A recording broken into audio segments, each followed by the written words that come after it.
Brother demanded I move out of his building. Then security called him to the owner's office. I stared at the eviction notice taped to my apartment door, my brother Marcus's signature scrawled across the bottom in his typical aggressive handwriting. This was the third one this week.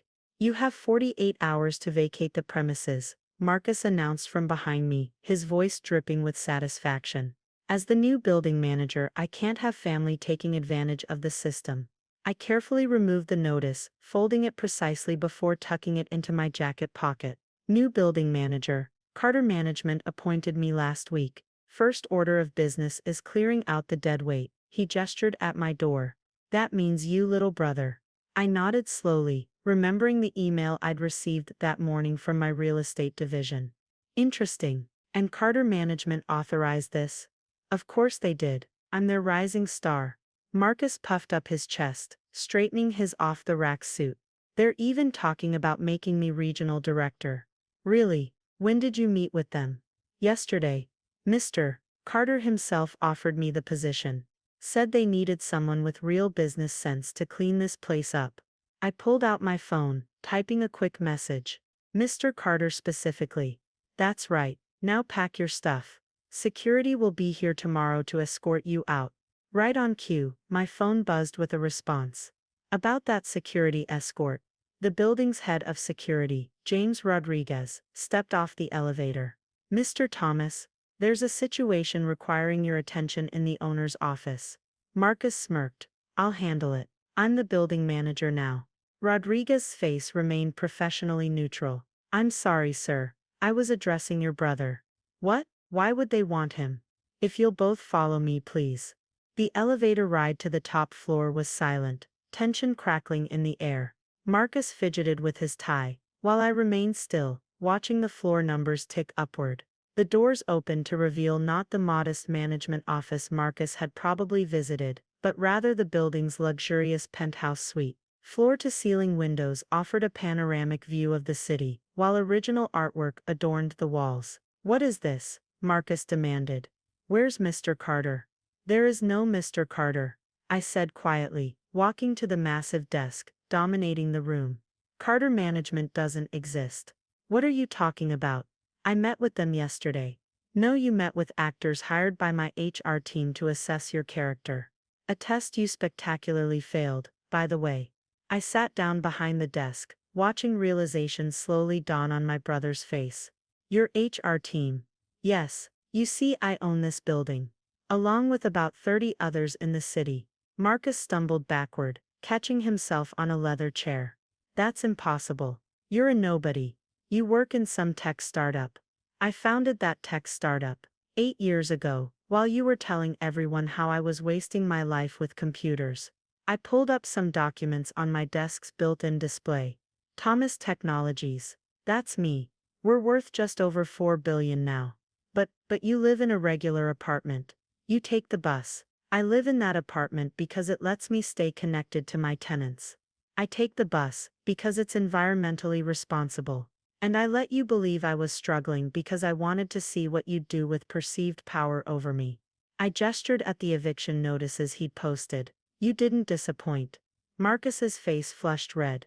This is a joke. Some elaborate prank, Mr. Thomas. Rodriguez interrupted. Should I have his credentials revoked? Please, and have his personal items removed from the management office. You can't do this, Marcus shouted. I quit my job for this position.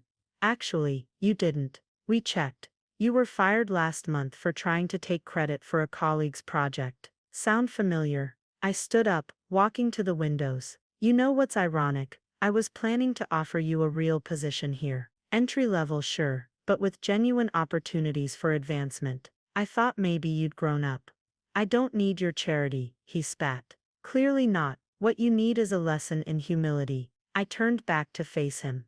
You're not just fired, Marcus. You're banned from all properties owned by Thomas Holdings. That's most of the luxury buildings in the city, by the way. Where am I supposed to live? That's not my problem anymore. Just like my housing situation wasn't your problem when you tried to evict me. Rodriguez stepped forward. Sir, his office is cleared. Thank you. Please escort my brother out. And Marcus, I called as he was led toward the elevator. Those eviction notices you posted. The paper they're printed on cost more than your monthly salary would have been. Once he was gone, I sank back into my chair, pulling up the building's security feeds. I watched as Marcus was escorted through the lobby, his swagger replaced by defeated slouching.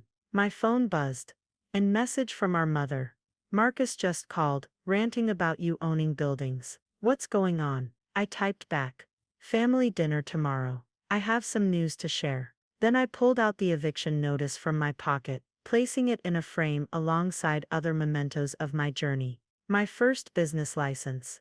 The deed to this building. The bus pass I still use daily. Each one a reminder that true success isn't about power over others, but about how you use the power you have. A soft chime announced another visitor. Rodriguez had returned. Sir, your brother is trying to access the building through the parking garage. I smiled slightly.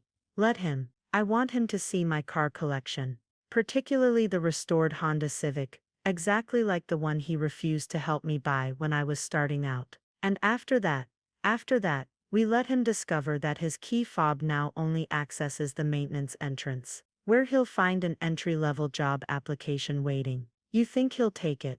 Eventually, when he realizes that every luxury building in his price range is owned by his nobody brother. I turned back to the windows, watching the city darken into evening. Sometimes the hardest lessons are the most important ones. The next few hours were spent reviewing actual tenant applications, ensuring that my buildings remained accessible to working families and young entrepreneurs. People like I had been, before success found me. People like Marcus might still become, if he learned from this experience. My phone buzzed again. Mom agreeing to dinner, with a string of confused emojis attached. Rodriguez, I called. Tomorrow night, I'll need the penthouse dining room prepared. It's time my family learned what their struggling son has built. The Honda too, sir. Especially the Honda. Some things are worth more than their price tag. I looked at the framed eviction notice one last time, before heading home to my deliberately modest apartment. Tomorrow would bring new challenges, new opportunities to test my brother's character, and perhaps, if he was finally ready to learn, a chance for him to earn his own success. But for now, I had a building to run, tenants to protect, and a family dinner to plan, one that would finally reveal the truth about the brother they thought they knew. The penthouse dining room was set perfectly, each place setting worth more than Marcus's former monthly salary. Floor-to-ceiling windows offered a sunset view of the city skyline. Buildings I owned glinting gold in the fading light. Mom arrived first, exactly on time as always. Her eyes widened as Rodriguez escorted her in. Alex, she called out, using my first name. What is all this? Welcome to my actual office, Mom. I stepped out from my private study. We have a lot to discuss. She walked to the windows, taking in the view.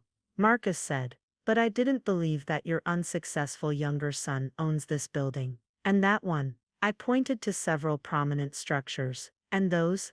How long? 8 years, since that startup you told me to quit because it would never go anywhere. She had the grace to look embarrassed. We were worried about you. No, you were worried about appearances. There's a difference. The elevator chimed again. Dad walked in, followed by my sister Patricia. Their reactions mirrored Mom's. Disbelief followed by dawning realization. Where's Marcus? Patricia asked, smoothing her department store dress. Probably still trying to decide which entrance to use. I said, nodding to Rodriguez. Show them, please. Rodriguez activated the wall screens, displaying security feeds. Marcus was indeed circling the building, testing his defunct key fob at various doors. Should we wait for him? Mom asked. He'll be here soon. I left him one working entrance, through the maintenance department. Dad frowned. This feels cruel, Alex. Cruel, like telling me I was wasting my life. Like refusing to co-sign my first business loan. Or perhaps like Marcus trying to evict me from my own building. He didn't know. Exactly. He didn't know, because none of you ever bothered to ask. You were too busy pushing him forward and pushing me aside. The elevator chimed again. Marcus trudged in, his suit wrinkled from his attempts to enter the building. Glad you could join us, I said calmly. Please everyone, sit. They took their places at the massive table, Marcus noticeably choosing the seat farthest from me. First course, I announced as servers appeared with plates. Caviar from the same supplier you mocked me for working with during college, Patricia. Remember, when I was wasting times coordinating luxury food deliveries? Patricia stared at her plate. That company, you own it now, along with most of their competitors. Amazing what you can acquire with $4 billion in tech revenue. $4 billion, Dad choked on his wine. Currently, it fluctuates. I nodded to the servers for the next course. Tomorrow it might be $5 billion, depending on how the market receives our new AI healthcare system. The one on the news? Mom asked. That's your company, Thomas Technologies. Yes, the same company you told me would never succeed because computers are just a fad. Marcus pushed his plate away. Why are we here? To rub our faces in your success. No, brother. You're here to learn something about judgment and consequences. I pressed a button, and the wall screens changed to display financial documents. These are the mortgage notes for every property our extended family owns. I've spent the last 5 years quietly buying them all. The color drained from their faces. That includes your condo, Patricia. The summer house you remortgaged, Mom and Dad. And Marcus? That apartment you just signed a lease for. I own that building too. You're going to evict us? Marcus asked, his voice shaking. No, unlike you, I don't use property ownership as a weapon. But things are going to change. What do you want? Dad demanded. Accountability. Starting with you, Dad. That construction company you're running into the ground. It's now a subsidiary of Thomas Holdings. You'll remain as manager, but under supervision. You can't. I can and I did. Patricia, that marketing job you've been coasting through?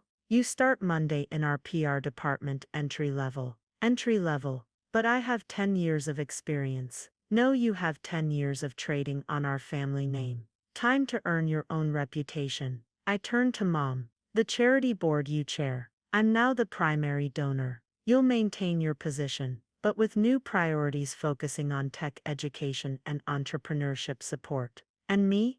Marcus asked quietly. You have 2 options. Option 1. You take the maintenance department job I offered, learn the business from the ground up, and earn a real position through merit. And option 2. You find somewhere else to live, somewhere not owned by Thomas Holdings. Good luck with that search. Silence fell over the table as they absorbed the new reality. Why now? Mom finally asked. Why reveal all this? Because Marcus's attempt to evict me proved that none of you have learned anything about judgment or value. You still measure worth by appearances rather than actions. I stood and walked to the windows.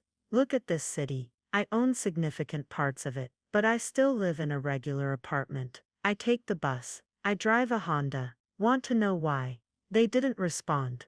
Because those things keep me connected to reality, to the people I serve, my tenants, my employees, my community, things you forgot how to do long ago. So this is punishment? Patricia asked. No, this is opportunity. Real opportunity, not the fake kind you've been coasting on. A chance to learn what it actually means to build something meaningful. The servers brought dessert. Simple apple pie from the diner on the ground floor. This pie, made by a tenant who's working her way through culinary school. The maintenance job I offered Marcus works directly with our AI systems team. Mom's charity board will help fund the next generation of tech entrepreneurs. I sat back down. Every role I've outlined for you has real potential for growth, but you'll have to earn it. No more shortcuts, no more trading on the family name. And if we refuse? Dad asked. I pulled up more documents on the screens. Then you'll need to refinance your properties through non-Thomas Holdings banks, and explain to your social circles why you can't access most of the luxury buildings in the city. Marcus stared at his pie. When do we start? Monday. All of you. Rodriguez will provide your new access credential. Limited to your actual work areas. No more master keys. And you? Mom asked. Will we see you? When you're ready. When you've learned enough to see me as I am, not as you assumed I was. As they filed out later that evening, I watched them on the security feeds. They looked smaller somehow, their artificial confidence stripped away. Rodriguez appeared at my side. The Honda is parked in the lobby, sir. As requested. Perfect. One last lesson for them to see on their way out. Through the cameras, I watched them pause at the sight of my old Honda, now restored to pristine condition, sitting proudly in the marble lobby. Some things, I murmured, are worth more than their price tag. 3 months into their rehabilitation, as Patricia had sarcastically dubbed it, the changes were becoming evident. I monitored their progress through weekly reports, security feeds, and the occasional personal observation. Marcus had surprised everyone by throwing himself into the maintenance role. His hands, once soft from office work, now bore the calluses of real labor. More importantly, his understanding of the building's integrated AI systems had caught the attention of our tech team. I watched through the security feed as he explained the basic maintenance protocols to a new hire, his former arrogance replaced by genuine enthusiasm. "Mr. Thomas," Rodriguez appeared at my office door. "Your father is requesting a meeting. Status: he's completed the basic construction management certification. First in his class." I nodded. "Send him up." Dad entered my office with none of his former bluster. The past 3 months had stripped away his facade, leaving something more authentic in its place. "The Henderson project audit is complete," he said, placing a tablet on my desk. "You were right. The previous management team was skimming funds. And your recommendation: full restructuring. I've identified key personnel who can be promoted from within, plus areas where we need fresh talent." He paused. "It's what you did here, isn't it? Built from the ground up instead of relying on established names." "Finally figuring it out, Dad." He looked out at the city, his perspective now informed by actual knowledge rather than presumption. "We were wrong about you. About everything." "Yes, you were. But that's not what matters now. What matters is what you're learning. The construction company, it can be saved. With proper management, yes. Are you ready to be that manager?" He straightened his shoulders, not with artificial pride this time, but with earned confidence. "I am." "Then it's yours to run, under Thomas Holdings' oversight, but with real autonomy." "Thank you, son. Don't thank me. You earned it." "That's the point." After he left, I checked on Patricia's progress. The security feed showed her in the PR department, handling a crisis with a skill I hadn't expected. Her designer clothes had been replaced by practical business wear, her former networking shortcuts replaced by actual relationship building. "Sir?" Rodriguez interrupted again. "Your mother is in the lobby. Something about the charity board." "Show me." The lobby feed revealed Mom surrounded by a group of young tech students, enthusiastically explaining our entrepreneurship program. Her society friends were notably absent, replaced by people who actually needed the foundation's help. "Send her up too." Mom entered carrying a stack of program proposals. "Alex, these students, they remind me of you at that age. So much potential if someone just gives them a chance. Unlike what you gave me." She flinched but held her ground. "Yes, I'm trying to fix that now. Not just with you, but with them too." I reviewed her proposals. The programs were solid: practical tech education, startup funding, mentorship networks, everything I'd needed and never received from my family. "Approved," I said, signing the documents. "But Mom." "Yes, make sure they earn it. No shortcuts." "I understand." Now, as she left, Marcus's face appeared on my screen. A direct call from the maintenance department. "The new AI cooling system is showing some anomalies," he reported professionally. "Nothing critical, but I think the tech team should take a look." "You've learned the systems that well." "Had to. Can't fix what you don't understand." He paused. "Like family." I let that sink in. "Send me the diagnostic report." "And Marcus, good work." The surprised smile on his face was genuine, perhaps the first real expression I'd seen from him in years. Later that evening, I called them all to the penthouse again.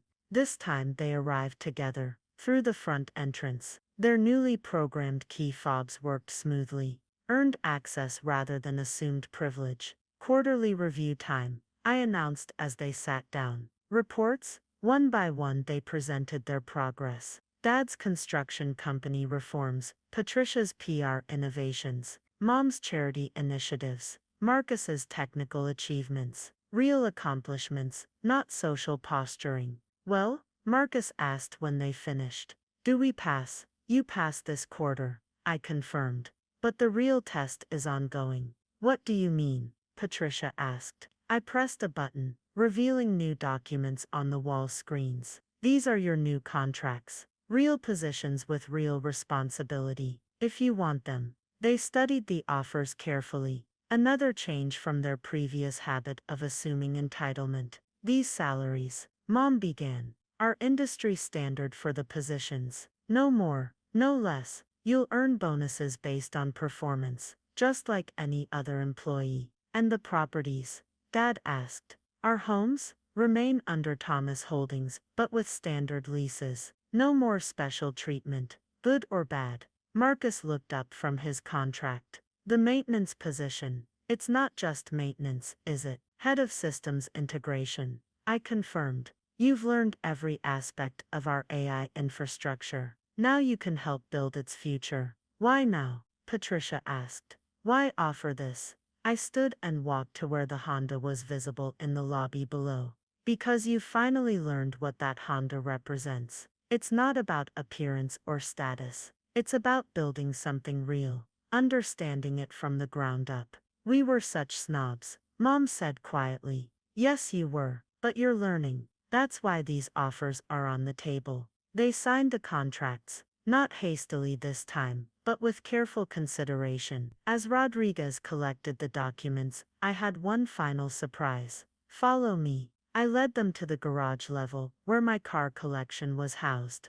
But instead of stopping at the luxury vehicles, I took them to a special section. 5 restored Hondas sat gleaming under the lights, one for each of them. Your new company cars, I announced. A reminder of where we all started, and how far we can go if we remember the lessons. Not exactly status symbols, Patricia remarked, but without her former disdain. No, Marcus agreed, running his hand along the pristine finish. There's something better. They're real. As they examined their new vehicles, I watched my family, really watched them. The artificial polish was gone, replaced by genuine substance. They had earned these positions, these responsibilities, these simple cars that represented so much more than transportation. Monday morning, I said as they prepared to leave. Regular employee entrance, regular parking spots, regular responsibilities. Nothing regular about this family anymore. Mom observed. No, I agreed. We're finally something better. We're authentic. 1 year later, I stood in my penthouse office, watching the sunset reflect off the buildings that had become our family's true legacy. Not because of ownership, but because of what we'd learned about value and authenticity. The quarterly company meeting had just ended, and for the first time, my family's presentations had drawn genuine applause, rather than polite acknowledgement. Marcus's AI integration systems had revolutionized building management across the city. He still worked hands-on with maintenance teams, his Honda parked proudly beside theirs in the service area. Patricia had transformed our PR department into an industry leader, focusing on real achievements rather than empty publicity. Her office walls, once planned for society photos, now displayed successful campaign metrics and team recognition awards. Dad had rebuilt the construction company from the ground up, creating a model of ethical management that other firms were struggling to copy. His Honda, often dusty from site visits, had become a symbol of hands-on leadership. Mom's charity foundation had funded 50 new tech startups, focusing on entrepreneurs who reminded her of the son she'd once dismissed. She drove her Honda to student mentoring sessions, the back seat usually filled with program materials. Mr. Thomas, Rodriguez interrupted my thoughts. They're waiting in the lobby. I checked the security feed. My family stood together, near the original Honda that had started this journey. Each of them changed in fundamental ways. Send them up. They entered my office not as entitled relatives, but as accomplished professionals who had earned their positions. The board approved all our proposals, Marcus reported, His maintenance uniform now complemented by a systems director badge. Full funding for the AI expansion. The PR campaign is ready, Patricia added, her designer handbag replaced by a practical laptop case. Real results, real stories. Construction teams are ahead of schedule, Dad said, construction dust still on his boots. Under budget too. And the foundation's first class is graduating. Mom finished, genuine pride in her voice. 3 of them already have job offers from Thomas Technologies. I nodded, then gestured to the wall of screens. Show me. One by one, they presented their achievements. No social posturing, no leveraging of the family name. Just solid work backed by genuine understanding. Remember last year? Marcus asked during a pause. When I tried to evict you. Hard to forget. I drove past that maintenance entrance today. The one you left open for me. Stopped to help a new hire understand the access protocols. Full circle, I observed. Better than that, Patricia interjected. We're writing a new story. All of us. Mom touched the window, looking out at the city. Your father and I, we drove our Hondas to the country club last week. Parked them right next to all those luxury cars. The valet was confused. Dad chuckled, until he saw our business cards. Status isn't about what you drive, I reminded them. It's about what you build. They finished in unison. I smiled. Finally learned that lesson. Have you? Along with many others, Marcus acknowledged. Though I still can't believe you let me keep trying my key fob at every entrance that day. Sometimes the best lessons take time and patience, Mom added, like you had with us. I walked to my private garage entrance. Speaking of lessons, follow me. The garage lights illuminated our row of Hondas, each one maintained as meticulously as the luxury vehicles surrounding them. 1 year ago, these cars were a punishment, I said. What are they now? A reminder, Marcus answered immediately, of what real success looks like. A symbol, Patricia added, of substance over show. A legacy, Dad contributed, of building something meaningful. A future, Mom finished, for the next generation to learn from. I nodded to Rodriguez, who unveiled a 6th Honda, this one restored to showroom perfection. For the foundation's top graduate, I explained, along with a junior position in Marcus's department, starting in maintenance. Marcus asked with a knowing smile. Of course, some lessons need to be learned from the ground up. As we stood there, surrounded by the mix of luxury and humility that now defined our family, I thought about the journey. From attempted eviction to earned respect, from artificial status to genuine achievement. The Honda stays, I announced. All of them. As long as we remember what they represent. We remember, they assured me. And this time, I believed them. Because success isn't measured in car brands or building ownership. It's measured in the lessons we learn, the understanding we gain, and the legacy we build, one Honda at a time.